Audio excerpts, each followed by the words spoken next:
only on Fox 7, a Williamson County man has taken a plea deal for murdering his friend in 2023 and dumping his body in a different county. Today was the first time the victim's mother addressed the suspect in court, which turned into a brief shouting match between both families. Fox 7 Austin's Angela Shen is live in Georgetown with the details. Angela. Yeah, the victim's mother thinks this plea deal isn't enough. While our cameras couldn't be in the courtroom today, this is how it all played out. Nearly 2 years have passed since the death of 30-year-old Sean Joseph.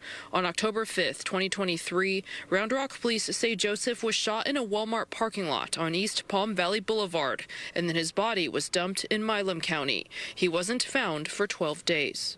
The suspect, Royce Loggins, pleaded guilty Monday, taking a deal for 40 years in prison for the murder charge, with the tampering with a corpse charge dropped. He gets credit for the nearly 2 years he's already been in jail. Joseph's mother, Bridget McCarty, thinks he should have had a harsher sentence. Do I feel that he got justice? No, because I think all those charges should have been brought up against him.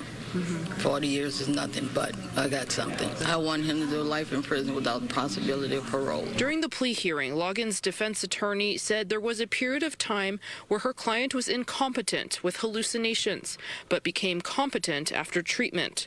Loggins spoke very softly as he pleaded guilty and answered the judge's questions. The defense also wrote a letter to McCarty where he accepted responsibility and apologized for what happened. McCarty made a victim impact statement in court, the first time she faced Loggins since 2023. My thing was to come out there, let him see what I had to say, let him see the strong person, let him see Sean's mama. She started by taking a good look at him, talking about how his action left a void in their hearts. She says Loggins knew her son since he was 14, and Joseph showed him kindness. She says now she doesn't recognize herself, and the world feels scarier, adding no matter how much time Loggins serves, her son is still gone. She told us afterwards. Sean was the person that made everybody laugh. He was the person that can walk in the room and change the atmosphere.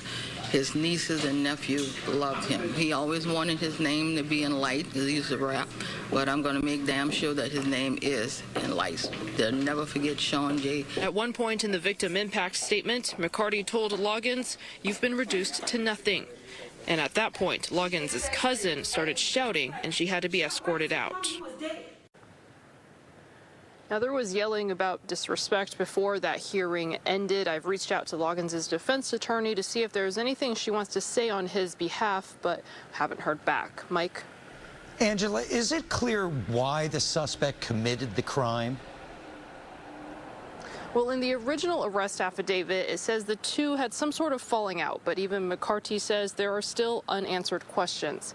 She also wants to thank all the agencies that helped in this case, from the Round Rock Police Department to Williamson County Sheriff's Office to DPS. Live in Georgetown, Angela Shen, Fox 7 Austin News. All right. Thank you, Angela.